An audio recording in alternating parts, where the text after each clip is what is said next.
Damai sejahtera Allah yang melampaui segala akal, itulah yang memelihara hati dan pikiranmu dalam Kristus Yesus Tuhan kita. Amin. Bapak, Ibu, dan saudara-saudari yang terkasih dalam nama Tuhan kita Yesus Kristus, firman Tuhan bagi kita dalam ibadah minggu hari ini tertulis dalam kitab Roma pasal 11 ayat 1 sampai ayat 2a dan ayat 29 sampai ayat 32. Sekali lagi, Roma pasal 11 ayat 1 sampai 2a dan ayat 29 sampai ayat 32. Saya akan baca bagi kita semua demikian. Maka aku bertanya, adakah Allah mungkin telah menolak umatnya? Sekali-kali tidak. Karena aku sendiri pun orang Israel, dari keturunan Abraham, dari suku Benyamin. Allah tidak menolak umatnya yang dipilihnya. Sebab Allah tidak menyesali kasih karunia dan panggilannya. Sebab sama seperti kamu, dahulu tidak taat kepada Allah, tetapi sekarang beroleh kemurahan oleh ketidaktaatan mereka. Demikian juga mereka sekarang tidak taat, supaya oleh kemurahan yang telah kamu peroleh, mereka juga akan beroleh kemurahan. Sebab Allah telah mengurung semua orang dalam ketidaktaatan, supaya ia dapat menunjukkan kemurahannya atas mereka semua. Demikian firman Tuhan. Selamat memperingati Hari Kemerdekaan Republik Indonesia ke-78 bagi Bapak, Ibu, dan saudara-saudari semua pada tanggal 17 Agustus, hari Kamis yang lalu. Tuhan memberkati, menyertai kita.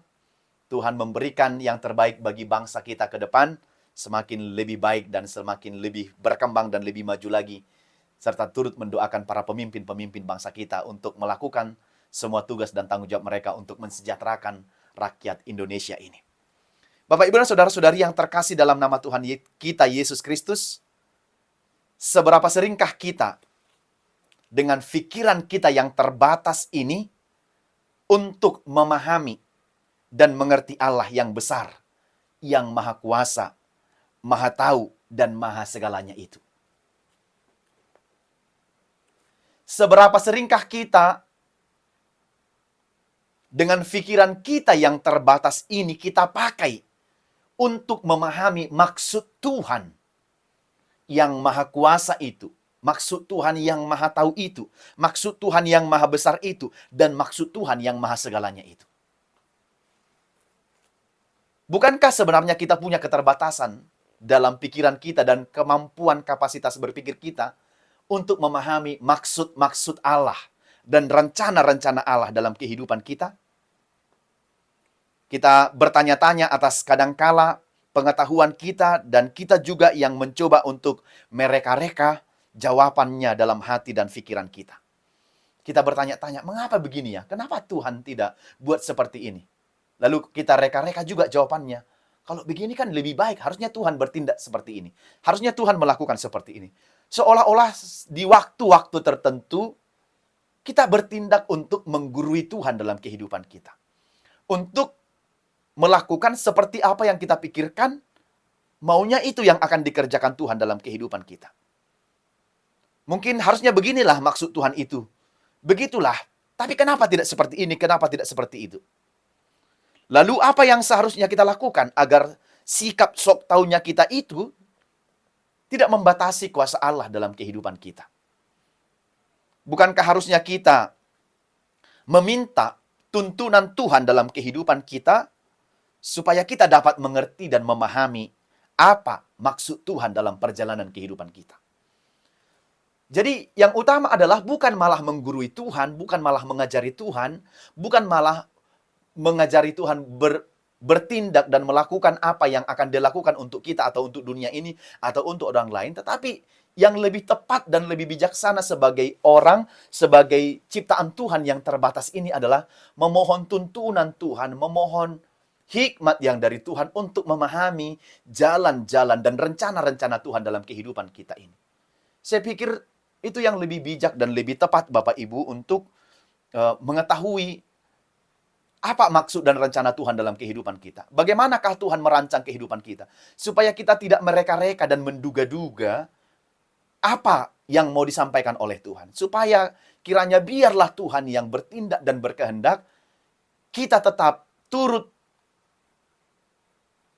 menerima apa yang dilakukan oleh Tuhan dalam semua perjalanan kehidupan kita. Karena kita yakin dan percaya Tuhan itu bertindak, Tuhan itu melakukan segala sesuatu. Kehendak Tuhan itu sudah pasti kehendak yang terbaik dalam kehidupan kita. Tidak ada Tuhan bertindak tanpa terlebih dahulu memikirkannya dan tanpa merancangkannya yang terbaik dalam kehidupan kita. Nah, demikian juga dengan firman Tuhan dalam minggu hari ini. Muncul beberapa pertanyaan tentang apa yang telah dilakukan dan disampaikan oleh Allah itu, apa yang dibicarakan oleh Tuhan itu, apa yang telah difirmankan oleh Tuhan itu, apa yang telah direncanakan, apa yang telah dinubuatkan oleh Tuhan melalui para nabinya itu, apa yang disampaikan oleh Tuhan kepada kita sejak dari perjanjian lama hingga pada sekarang ini, apakah itu bisa dibatalkan dan bisa digagalkan? Bisakah itu tidak jadi? Pertanyaan ayat yang pertama ini muncul karena apa yang dibicarakan dalam pasal 10 di bagian yang terakhir itu. Untuk memahami maksud Allah itu sebagai bangsa pilihan Tuhan, tentulah sisa Israel itu, pasti nih Israel, mereka berpikir akan dihukum dan akan dibuang oleh Tuhan atas perbuatan mereka yang jahat. Itu sebabnya ditanyakan dalam Roma pasal 11 ayat 1 itu, maka aku bertanya, adakah Allah mungkin telah menolak umatnya? Adakah Allah Tuhan telah menolak umatnya? Aku semua kesalahan, atas kesalahan dan kekurangan dan kecurangan yang kita lakukan, yang kita ucapkan, apakah Allah menolak mereka atas terlepas dari segala dengan semua kesalahan, kejahatan yang mereka lakukan, apakah kemudian Tuhan membatalkan janjinya? Apakah kemudian Tuhan membatalkan apa yang sudah dinubuatkan dan difirmankan oleh para hambanya, para nabi dalam perjanjian lama itu? Apakah Tuhan menolak bangsa Israel? Menolak sisa dari bangsa Israel itu? Pasti nih Israel yang masih ada dan yang masih hidup kala itu? Maka dengan tegas, Paulus berkata, sekali-kali tidak. Kalau dikatakan dalam ayat yang pertama itu, adakah Allah mungkin telah menolak umatnya? Sekali-kali tidak.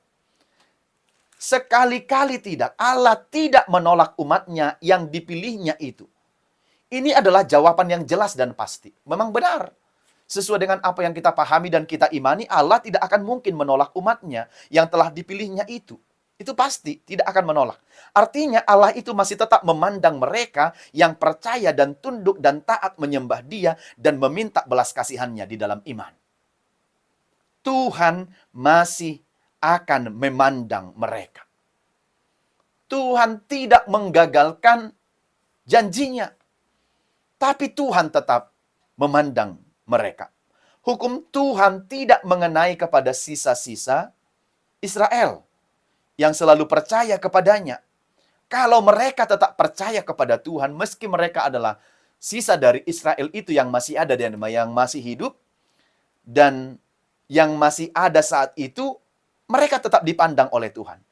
Maka Paulus mempertegas, karena aku sendiri pun orang Israel, dari keturunan Abraham, dari suku Benjamin. Yang ada sisa Israel yang percaya kepada Tuhan itu, tidak mungkin akan ditolak oleh Tuhan selagi mereka tetap percaya kepada Tuhan itu sendiri. Tidak akan ditolak oleh Tuhan. Jadi Paulus menegaskan kembali, Allah tidak menolak umatnya karena janji-janji Allah tidak dapat ditarik kembali. Omongan tidak dapat ditarik kembali. Janji yang sudah disampaikan oleh Allah itu janji yang harus ditepatinya. Tuhan itu bukan pejanji yang tiba-tiba membatalkan satu pihak. Enggak. Itu bukan seperti manusia. Ya, sekarang berjanji, besok sudah tidak ingat. Hari ini janji, besok dibatalkan, padahal sudah dengan pembicaraan yang, atau ada sikap yang sering kita perhatikan, yang bilang, yalah maaflah, ku tariklah omonganku itu. Bukan dengan pikiran yang sadar aku bilang itu. Akhir-akhir ini di media sosial, banyak sekali hal-hal yang seperti itu. Orang yang tidak terlebih dahulu memikirkan omongannya, tidak terlebih dahulu memikirkan apa yang mau disampaikannya, asal bicara, asal ngomong, tidak difikirkan dulu, Akhirnya, di waktu yang berikut, dia bilang, "Ku tariklah omonganku itu." Bagaimana menarik omongan? Sudah beredar ke sana dan kemari, sudah sampai ke seluruh penjuru bumi dunia ini. Maka yang perlu adalah berhati-hati dalam menyampaikan ucapan kita. Tidak ada istilah, "Ku tariklah omonganku ya, nggak sengaja kemarin, nggak sadar aku. Aku entah diliputi rasa emosiku, diliputi oleh rasa kesalku, diliputi oleh rasa kecewaku, dan diliputi oleh rasa ketidaksukaanku." Tidak boleh, maka pikirkan dulu. Nah, Allah yang kita percaya itu, yang sudah berjanji itu adalah Allah yang tidak dapat menarik kembali janjinya. Maka sekali dia berjanji, untuk selamanya janjinya ditepati. Maka dengan tegas dikatakan bahwa dia tetap tidak akan menolak orang-orang Israel itu, sisa dari orang Israel itu. Tidak menolak umatnya karena janji-janji Allah itu. Dia bukan semacam janji-janji palsu manusia yang gampang ingkar. Hari ini iya, besok sudah tidak, sudah berbeda. Bukan begitu. Jadi Paulus itu jelas tidak mungkin Allah itu menolak umatnya. Karena Paulus tahu betul, sudah mempelajari betul, dan mengimani betul bahwa Tuhan itu tidak akan menolak umatnya. Kalau ditolaknya, justru Allah itu yang disebut Allah yang tidak konsisten.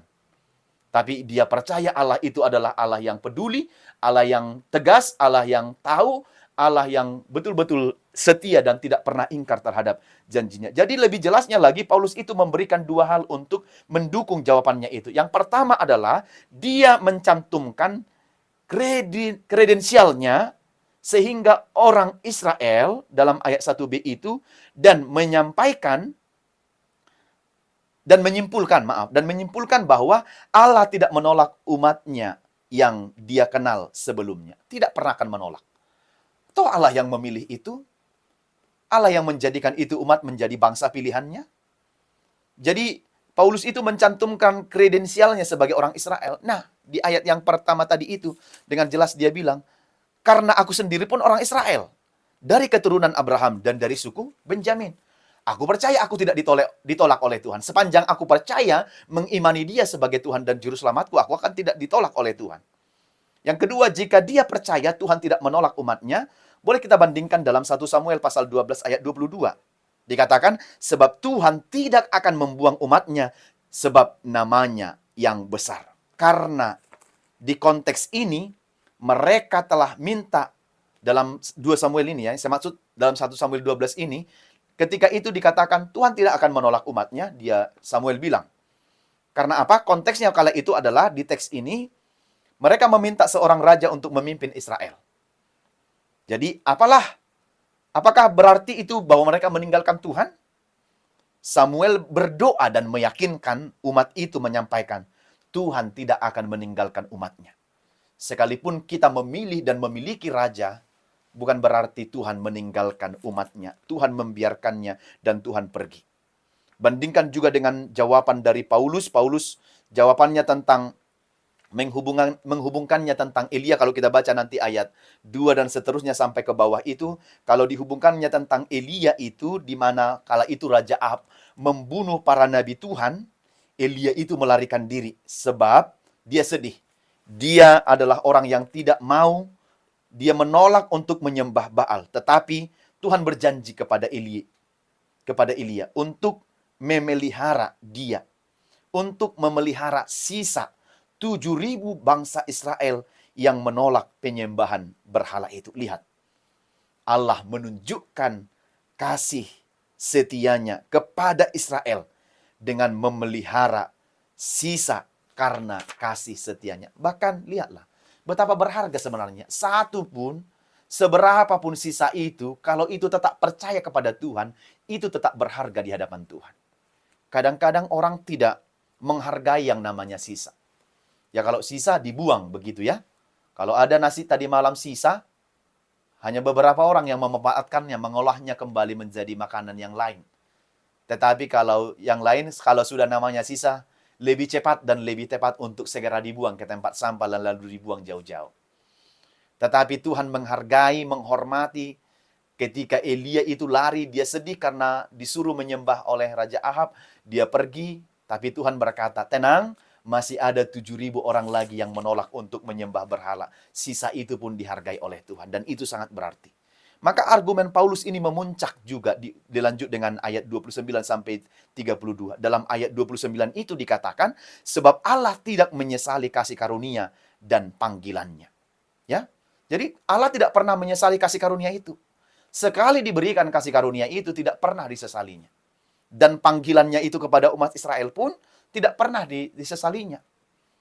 Tapi Tuhan akan tetap melihara kehidupan umat yang percaya kepadanya. Karena karunia dan panggilan Allah itu tidak dapat ditarik kembali. Tidak dapat ditarik kembali. Kasih karunia yang sudah diberikan itu sudah diberikan. Panggilan itu sudah dipanggil, sudah diberikan. Dan tidak akan dapat ditarik kembali.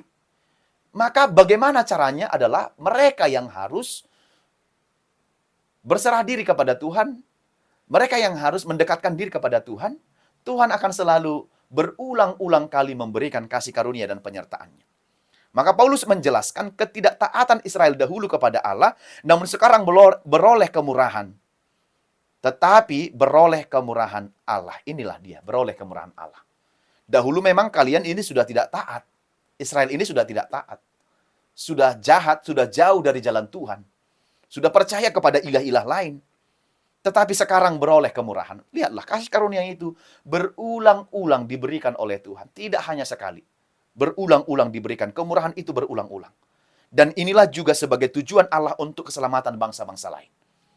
Maka bangsa-bangsa lain pun yang tadinya tidak percaya, beroleh kasih karunia Tuhan. Dapat selamat jika mereka percaya kepada Tuhan. Jadi kalau komplain sisa-sisa Israel itu, sebenarnya tinggal dijelaskan. Kalian pun dulu sempat tidak taat. Di tengah kalian tidak taat itu sebenarnya kalian sudah terbuang, sudah mati dalam dosa-dosa kalian. Sama, kalau ada orang yang dulunya belum percaya kepada Tuhan, belum mengenal jalan Tuhan, itu bisa sama dengan ketidaktaatan kalian dulu itu. Maka kalau kalian beroleh kemurahan setelah kalian melakukan ketidaktaatan itu, dan kembali diberikan kemurahan oleh Tuhan, sama mereka yang tidak taat itu pun menerima kemurahan yang sama dari Tuhan. Itu dia. Jadi kemurahan yang diterima oleh orang yang sebelumnya tidak percaya itu, sama dengan kemurahan yang diterima oleh orang Israel yang walaupun tadinya sudah dipilih tetapi mereka tidak taat, diberikan kembali kemurahan itu sama. Jadi jangan menganggap diri lagi lebih, tetapi justru kepada bersyukurlah atas kemurahan itu, kesempatan itu, anugerah itu diberikan kembali oleh Tuhan kepada kalian. Bukan malah kami yang lebih, orang itu tidak. Bukan itu lagi persoalannya. Kemurahan itu sekarang diberikan oleh Tuhan. Jadi, jika diperhadapkan kepada yang non-Yahudi atau yang Yahudi sekalipun, diingatkan kepada yang Yahudi. Kamu juga dulu pernah kok tidak taat dan kamu beroleh kemurahan kasih karunia Tuhan. Nah, dengan kemurahan Tuhan yang serupa itulah juga mereka yang sebelumnya tidak percaya itu beroleh kemurahan seperti kamu, sama seperti kamu Israel. Ya udah. Jadi, yang luar biasanya adalah untuk mengingatkan mereka yang ternyata hanya karena kemurahan, dan itu pun kemurahan yang sama diterima oleh orang lain. Itu karena kasih karunia Tuhan semata. Jadi sama-sama menerima kemurahan Tuhan. Bukan sama-sama, bukan untuk mau menunjukkan, menandukkan keegoan lagi, enggak. Sekarang sama-sama kita sudah orang-orang yang menerima kemurahan itu. Yang perlu adalah terimalah dalam sikap yang rendah hati dengan tetap bersyukur kepada Tuhan. Itu sebabnya dikenal istilah sola gratia itu. Selamat hanya karena kasih karunia Tuhan semata. Mengandalkan kasih karunia. Itu bukan mengandalkan perbuatan baik. Bukan mengandalkan pemilihan itu lagi. Enggak, itu sudah kasih karunia sudah yang sekarang yang menyelamatkan. Mereka pun pernah tidak taat, belok dari jalan Tuhan. Ya, maka kasih karunia Tuhanlah yang semata yang menyelamatkan bangsa itu. Jadi Allah menggenapi keselamatan seluruh Israel melalui gerakan timbal balik antara orang Yahudi dan orang non-Yahudi. Sama aja timbal balik kok. Kalian dulu pernah tidak percaya, tidak taat. Mereka yang sebelumnya sama sekali tidak taat. Ya sudah sama sekarang gerakan timbal balik itu. Maka baik Yahudi dan non-Yahudi, tidak ada yang dapat menyombongkan diri dan menganggap mereka lebih bijak. Menganggap lebih baik, kami lebih baik. Yang perlu adalah menghayati iman. Tidak seorang pun menganggap dirinya lebih tinggi, tetapi harus menggantungkan, tetapi harus mensyukuri karunia Tuhan itu dengan rendah hati, dan tidak seorang pun boleh menghakimi antara yang satu dengan yang lain. Itu yang perlu. Yang berikut ayat 32 yang terakhir adalah Allah mengurus semua orang dalam ketidaktaatannya. mengurung. Allah mengurung semua orang dalam ketidaktaatannya supaya ia dapat menunjukkan kemurahannya atas mereka semua. Artinya adalah Tuhan menjelaskan bahwa semua orang pernah dalam ketidaktaatan, dikurung dalam ketidaktaatan, baik Yahudi dan non-Yahudi sekalipun. Semua mereka dan kita saat ini hanya mendapat kasih karunia dari Tuhan saja. Maka syukurilah kemurahan Tuhan itu untuk keselamatan kita. Kalau ia tidak bermurah hati, maka kita tidak akan memperoleh keselamatan. Maka 3 hal yang disampaikan lewat firman ini adalah, yang pertama, keselamatan kita hanya karena karunia Tuhan semata. Benar, sebab kita pernah tidak taat, kita pendosa, kita pernah melanggar ketetapan Tuhan. Kalau bukan karena karunia saja, kita tidak selamat. Maka syukurilah, kita selamat karena kasih karunia. Kita selamat karena Tuhan yang memberikan keselamatan itu. Bangsa kita merdeka diselamatkan oleh Tuhan. Jelas dalam pembukaan Undang-Undang Dasar 45 dikatakan, alinea ketiga, atas berkat rahmat Allah yang Maha Kuasa dan didorongkan oleh keinginan luhur. Jadi kemerdekaan kita ini pun adalah karena karunia, kasih karunia, rahmat Tuhan semata. Bukan karena hebatnya kita. Kalau diperhadapkan dengan alat yang kita pakai dibanding dengan para penjajah kita itu, tentu kita akan kalah, tidak akan merdeka. Hanya sebuah bambu runcing, sementara mereka sudah pakai teknologi persenjataan yang sangat mumpuni dan sangat maju dan modern. Maka kemerdekaan kita ini juga adalah bagian dari rahmat dan karunia Tuhan. Merdeka hanya karena rahmat dan karunia Tuhan saja. Ini sangat jelas. Atas berkat rahmat Tuhan yang Maha Kuasa, maka hiduplah dalam penuh perjuangan atas keselamatan yang diberikan oleh Tuhan kepada kita. Bangsa kita menjadi bangsa yang bersyukur atas kemurahan Tuhan. Tidak melupakan kebaikan Tuhan. Semua ini karena kemurahan Tuhan saja memberikan kemerdekaan bagi bangsa kita. Yang kedua adalah dalam kasih Tuhan, dalamnya kasih Tuhan akan kita. Dia tidak mau kita mati sia-sia, tapi supaya kita beroleh keselamatan.